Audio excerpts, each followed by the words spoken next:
Satu janji Allah yang telah diketahui oleh semua umat manusia, baik yang beriman ataupun yang tidak. Janji itu telah tersimpan kokoh dalam kitab suci Al-Quran dan telah disabdakan oleh Nabi Muhammad SAW, yaitu janji Allah tentang suatu hari di mana bumi akan hancur dan langit akan runtuh. Hari dimulainya fase kehidupan baru. Bumi tak lagi bertanah, namun berganti dengan unsur benda sejenis perak. Sebagaimana firman Allah, pada hari bumi diganti dengan bumi dan langit yang lain. Al-Quran Surah Ibrahim ayat 48. At-Tabari dalam tafsirnya menukil riwayat dari Ali bin Abi Thalib. Beliau menafsirkan ayat ini bahwa bumi menjadi seperti perak dan surga seperti emas. Dan semua cerita dan kisah di dunia seperti bahagia, sedih, kaya, miskin, kuat ataupun lemah akan berakhir ketika trompet pertama telah ditiup. Itulah hari kiamat.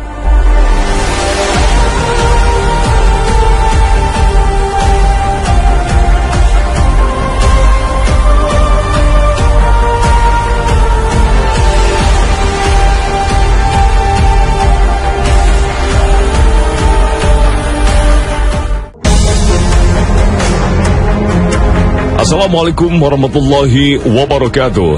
Kedahsyatan kiamat sulit untuk dibayangkan secara detail. Hal ini menandakan bahwa kiamat benar-benar peristiwa kehancuran yang sangat mengerikan.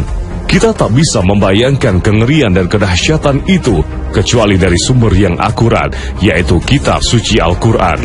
Gempa dalam bayangan kita merupakan getaran bumi yang merobohkan bangunan atau membuat tanah retak atau terbelah. Tapi gempa kiamat jauh lebih dahsyat dari yang dibayangkan siapapun di muka bumi. Jauh lebih dahsyat dari peristiwa-peristiwa alam yang terjadi. Allah berfirman, apabila bumi digoncangkan dengan goncangan yang dahsyat dan bumi mengeluarkan beban-beban berat yang dikandungnya. Al-Quran Surah Al-Zalzalah ayat 1-2. Goncangan gempa yang sangat kuat dan dahsyat mengakibatkan bumi mengeluarkan seluruh isi perutnya, memuntahkan apa saja yang tersimpan di dalamnya. Inilah yang Allah kabarkan dalam firman-Nya. Dan apabila bumi diratakan dan dilemparkan apa yang ada di dalamnya dan menjadi kosong. Al-Quran Surah Al-Zalzalah ayat 3-4. Tak terbayang dahsyatnya gempa kiamat, gempa yang guncangannya tak bisa diukur dengan skala apapun alat deteksi gempa, karena gempa kiamat dipersiapkan oleh Allah sejatinya untuk mengganti bumi ini dengan bumi lain. Saat itu tak ada yang bisa dilakukan manusia. Mereka hanya bisa kaget terbelalak menyaksikan peristiwa yang tidak lumrah terjadi pada bumi yang mereka jaga dan mereka anggap selalu bersahabat dengan mereka. Seluruh temuan, pengetahuan, dan teknologi yang mereka banggakan tak bisa dimanfaatkan sekalipun hanya untuk mengetahui akan apa yang terjadi. Semua itu diceritakan Allah Subhanahu wa Ta'ala dalam firman-Nya. Dan manusia bertanya, mengapa bumi menjadi begini? Al-Quran Surah Al-Zalzalah ayat 3. Ungkapan bernada tanya manusia pada masa itu seperti yang tercantum dalam surat Al-Zalzalah menggambarkan betapa bingungnya manusia ketika itu. Mereka diliputi rasa takut yang sangat mencekam. Guncangan dan kedahsyatan yang luar biasa sampai-sampai manusia melupakan sekelilingnya. Bahkan orang-orang yang biasa mereka rawat dan jaga pun tak lagi teringat. Semua perhatian hanya pada peristiwa mengerikan itu. Allah berfirman, ingatlah pada hari ketika kamu melihat kegoncangan itu, lalailah semua wanita yang menyusui anaknya dari anak yang disusuinya, dan gugurlah kandungan segala wanita yang hamil, dan kamu lihat manusia dalam keadaan mabuk, padahal sebenarnya mereka tidak mabuk, akan tetapi azab Allah itu sangat kerasnya. Al-Quran Surah Al-Hajj ayat 2. Tidak hanya bumi yang bergoncang dan diratakan, bahkan langit pun runtuh atas kehendak Allah Subhanahu wa Ta'ala. Allah berfirman, apabila langit terbelah dan patuh kepada Tuhannya, dan sudah semestinya langit itu patuh. Al-Quran Surah Al-Insyiqaq ayat 1-2. Galaksi raya yang begitu luas, yang sampai saat ini luasnya masih menjadi misteri dan teka-teki, pada hari kiamat akan mengalami kehancuran total. Bintang-bintang akan berjatuhan dan porak-poranda.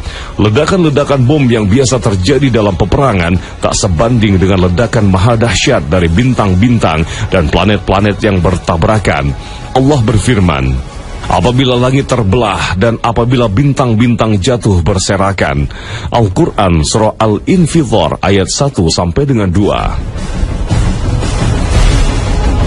Inilah akhir cerita kehidupan di bumi ini, kisah yang berakhir secara tragis. Jika demikian jadinya kelak, kenapa kita begitu mencintai kehidupan dunia ini? Allah menciptakan langit dan bumi ini hanya sebagai tempat persinggahan sementara untuk umat manusia. Kehidupan selanjutnya kelak yang lebih kekal adalah kehidupan baru yang lebih indah dan bersih dari dosa dan kelaliman, yaitu kehidupan alam akhirat.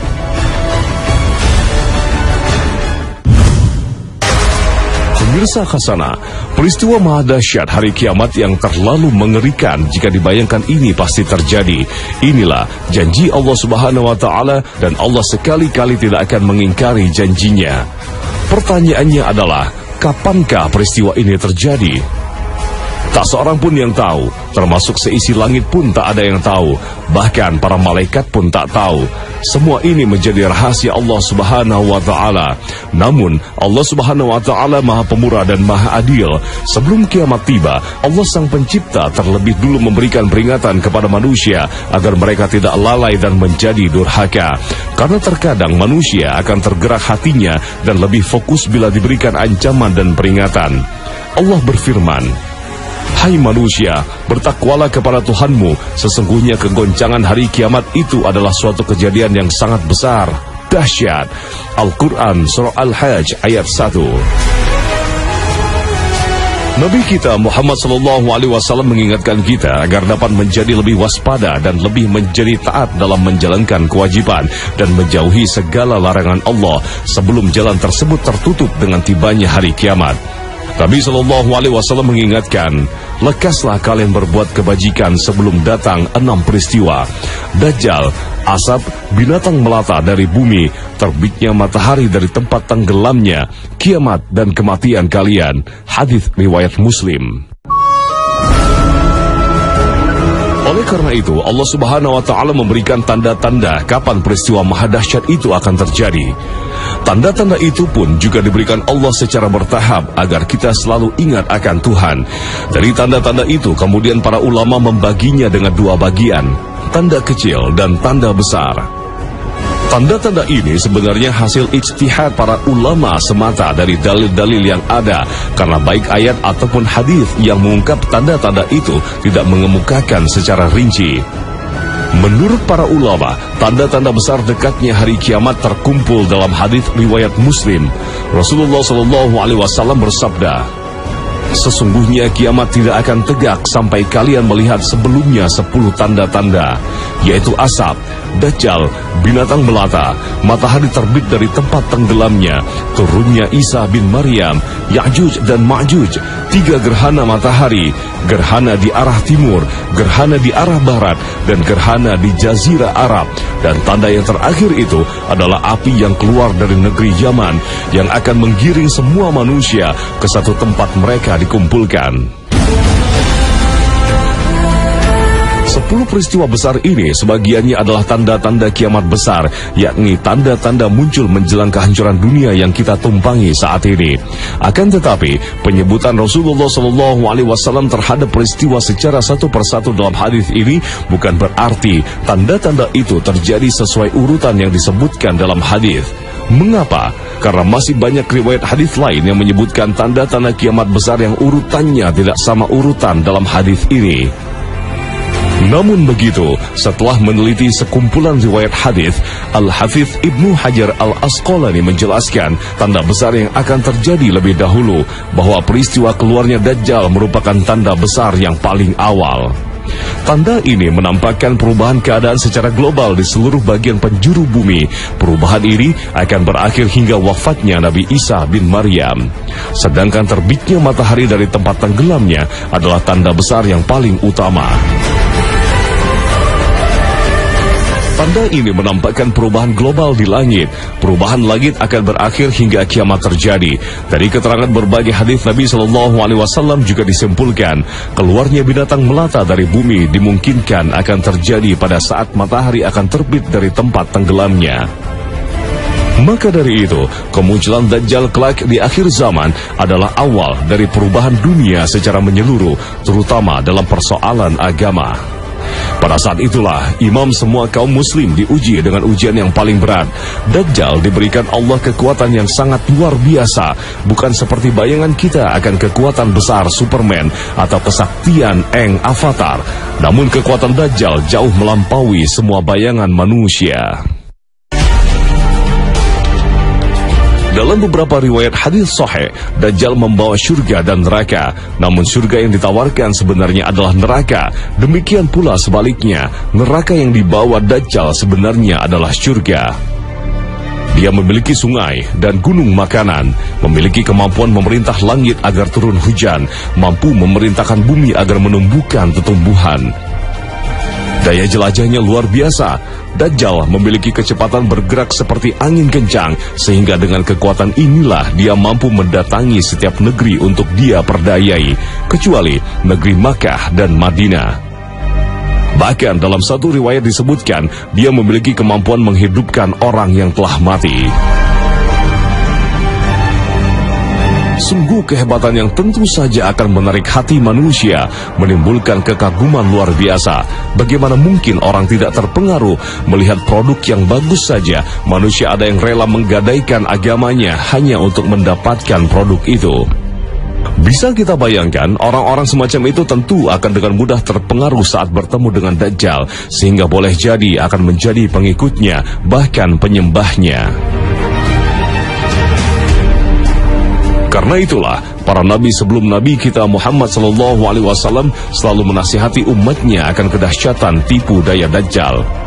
Dalam riwayat Ahmad dari Anas bin Malik, Nabi bersabda, "Tidak ada seorang nabi yang telah diutus sebelumku, kecuali mereka telah memperingati kaumnya dari Dajjal yang pendusta, maka hati-hatilah kalian." Hadis riwayat Ahmad. Namun huru-hara yang ditimbulkan Dajjal tak terjadi terus-menerus. Turunnya Isa bin Maryam akan menghentikan kedustaan Dajjal. Bak apir yang hendak memeluk Islam pun tak akan diterima keislamannya. Nabi SAW bersabda, "Dan sampai akhirnya matahari terbit dari tempat tenggelamnya. Ketika telah terbit, manusia pun melihatnya. Mereka semua beriman. Maka saat itulah tidak berguna iman seseorang terhadap apa yang sebelumnya tidak ia imani, atau perbuatan baik seorang dalam imannya." Hadis riwayat Bukhari. Terbitnya matahari dari tempat tenggelamnya terus akan berlangsung sampai kiamat tiba.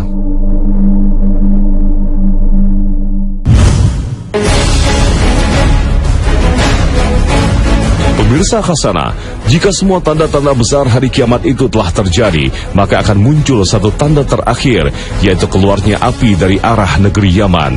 Bentuk dan sifat api ini tidak dijelaskan secara terperinci, namun manusia yang tersisa saat itu akan dikepung dan digiring oleh api tersebut menuju satu tempat yang telah disediakan Allah Subhanahu wa Ta'ala. Hal inilah yang disebut Nabi SAW dalam sabdanya. Dan tanda yang terakhir itu adalah api yang keluar dari negeri Yaman, yang akan menggiring semua manusia ke satu tempat mereka dikumpulkan. Hadis riwayat Muslim. Api ini bergerak dan berkobar sangat besar. Jika terlambat bergerak, pasti akan dilahapnya. Dalam banyak riwayat hadis disebutkan bahwa api ini membakar segala penjuru bumi dan menggiring manusia ke suatu tempat, yaitu ke negeri Syam. Di negeri Syam ini seluruh manusia dikumpulkan Allah Subhanahu wa Ta'ala sebelum kiamat terjadi. Negeri Syam yang dipahami oleh masyarakat zaman Nabi adalah kawasan Suriah, Yordania, Libanon, dan Palestina. Dengan begitu, di kawasan itulah manusia kelak akan dikumpulkan menjelang kiamat. Jika manusia telah berkumpul di negeri Syam, inilah akhir dari segala cerita yang telah dipahat oleh manusia di dunia. Semua akan musnah, semua akan berakhir tragis dan memilukan serta menakutkan.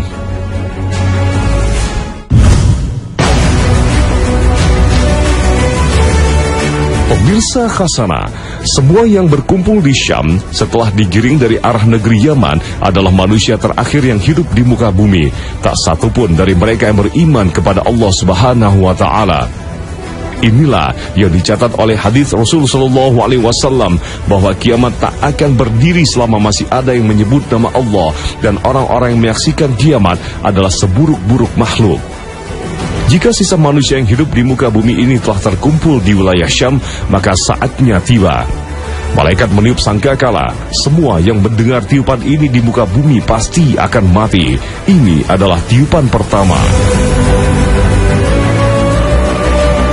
Tiupan ini tak hanya mencabut nyawa seluruh manusia di muka bumi, bahkan iblis pun mati. Iblis yang dimaksud di sini adalah iblis yang menggoda Adam alaihissalam dan mengeluarkannya dari surga. Hal inilah yang disebut oleh Imam As-Suyuti dalam tafsirnya, menukilkan satu riwayat bahwa iblis mati dalam tiupan pertama ini, dan jarak antara satu tiupan dengan tiupan lainnya sebanyak 40 tahun.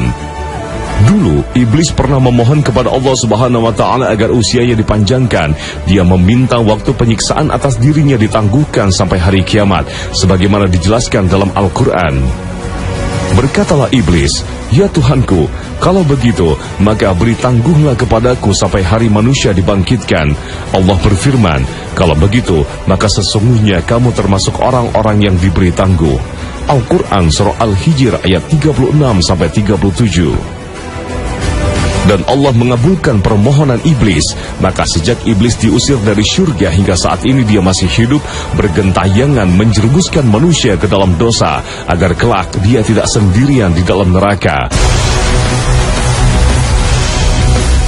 Kisah terkabulnya permohonan iblis ini menarik untuk direnungkan, betapa Allah Maha mengabulkan doa dan permohonan hambanya.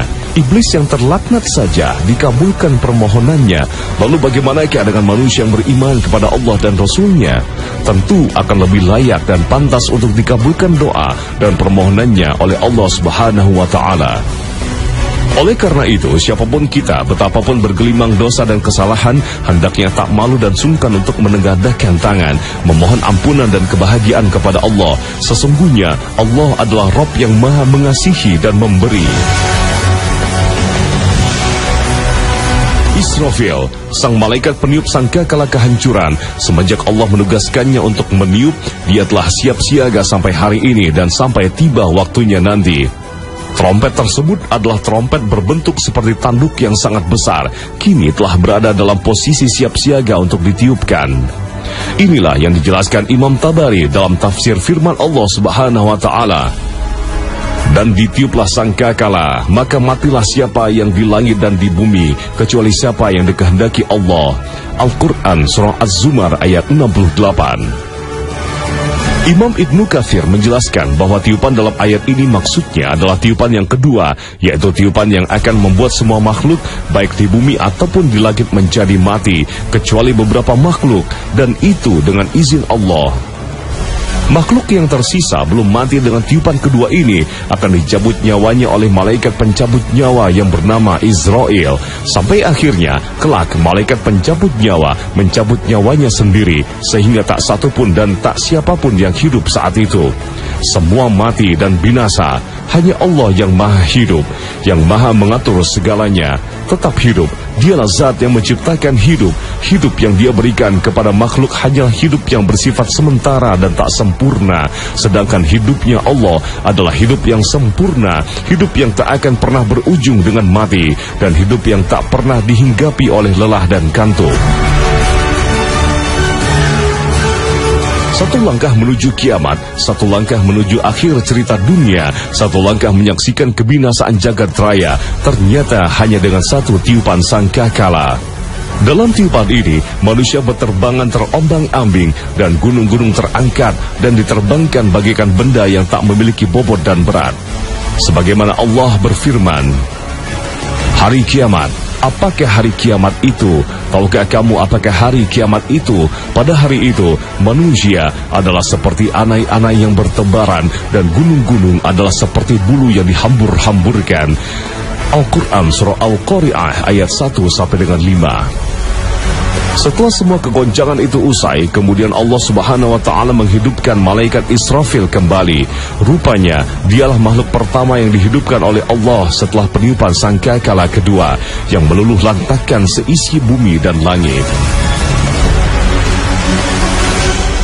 Allah kemudian memerintahkan Israfil untuk yang ketiga kalinya agar kembali meniup sangkakalanya. Seketika dengan tiupan tersebut, semua yang pernah hidup dari sejak zaman Adam alaihissalam sampai makhluk terakhir yang mati tiba-tiba bangkit berdiri dari kematian mereka. Inilah makna firman Allah.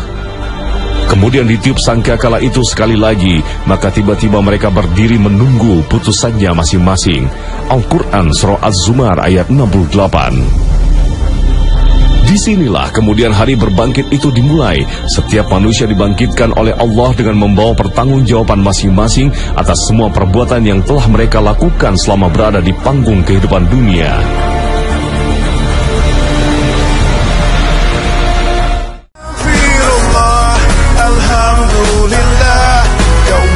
Allah Subhanahu wa Ta'ala berfirman, manusia bertanya kepadamu tentang kapan datangnya hari kiamat. Katakanlah, sesungguhnya pengetahuan tentang kapan datangnya hari kiamat itu hanyalah di sisi Allah.